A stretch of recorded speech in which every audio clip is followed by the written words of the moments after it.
Welcome to the Frontrunners podcast, powered by the Tarleton State University School of Kinesiology.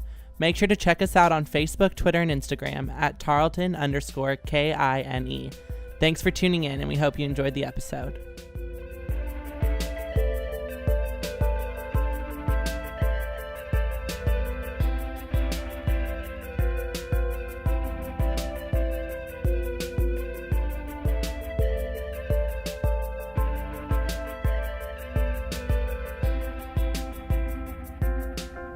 Hello, welcome to Frontrunners podcast. My name is Elianne, and I am a School of Kinesiology grad student.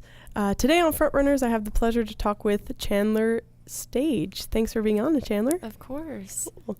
So you're currently a School of Kinesiology GA, and soon to be a middle school science teacher. Is that right? Yes. Awesome. That is right.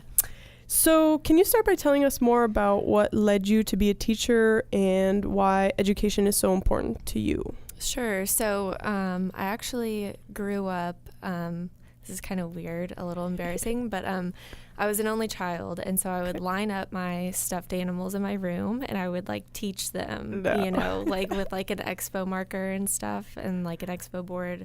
Super embarrassing. But my aunt was a teacher, and I used to hang out in her classroom all the time. She taught third grade and special ed. So she really kind of inspired me to become a teacher. And then neither of my parents went to college. Okay. So they were always they know the struggle of not having a college education. So they really kind of instilled that value into me. And so, they were always very, maybe a little strict when it came to education, but they always encouraged me in that aspect. So okay, so you had some pretty strong role models pushing you towards getting a higher education degree. Yeah. Cool.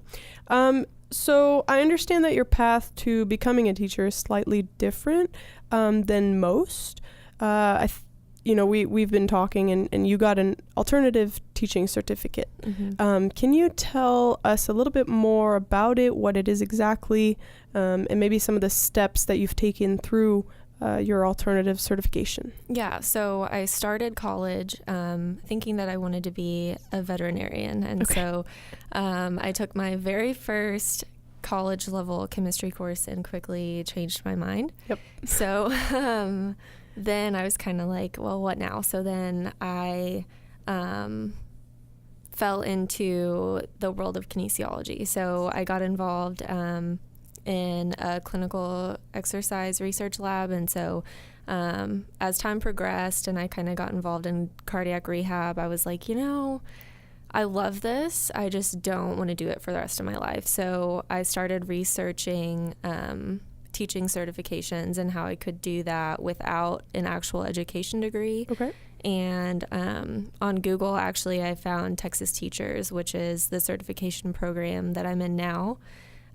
So I just submitted my application and paid my, little startup fee. And I've completed 300 online hours of coursework. Yeah. So it's basically an educational program like you would take at a university, but it's all online, so it's self-paced, and it's been not easy, but it's nice to be able to pace yourself, and you can do that if you have a full-time job.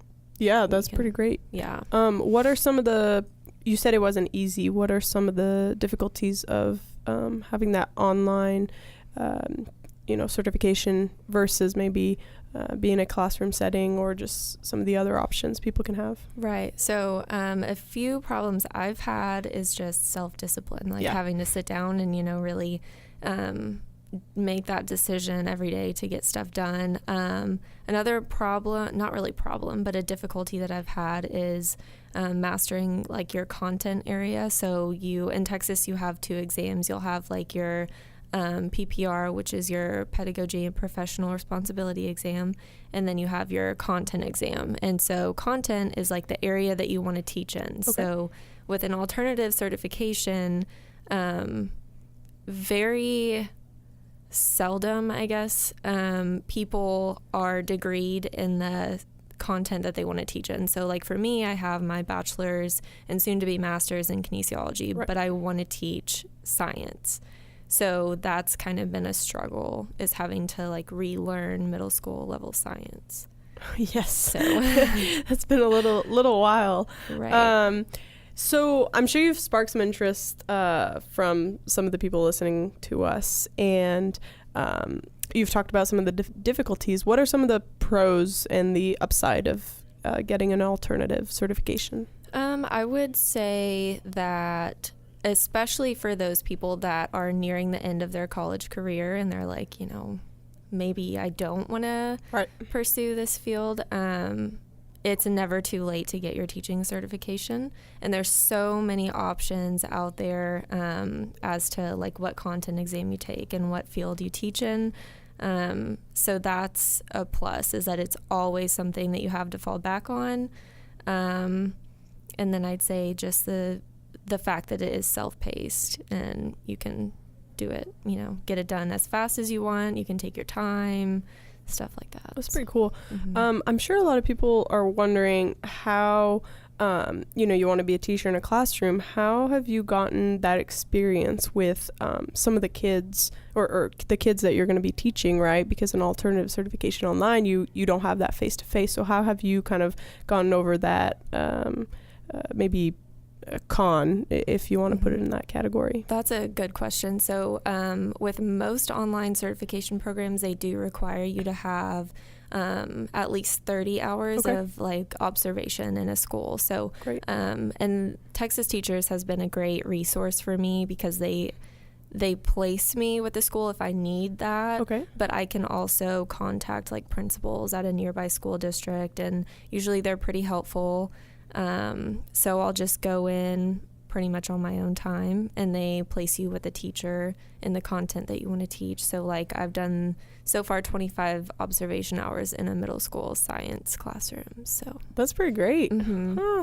That's super interesting. Maybe just to end on, what's the best piece of advice you can give to those who might want to pursue an alternative teaching certificate? Well, first of all, if you even have like a little spark of something that makes you want to teach, I'd say go for it. The best advice I can give is to network as much as you can. If you are already signed up for an online alternative certification program, keep in contact with the teachers that you've met. Make sure that you're speaking to the principals, the administration, because they're really the backbone of the school. So definitely just network. Oh, that's great. Well, thank you so much for taking the time to talk to us, and good luck in your future career and good luck in the classroom. Thank you. Thanks for having me. Thanks for listening to Frontrunners podcast, powered by the Tarleton State University School of Kinesiology. Be sure to check us out on Facebook, Twitter, and Instagram at Tarleton_KINE. Also, for more great content, check out our blog at www.kinesiologysport.com. Don't forget to hit that subscribe button and be on the lookout for our next episode. Thanks so much for listening.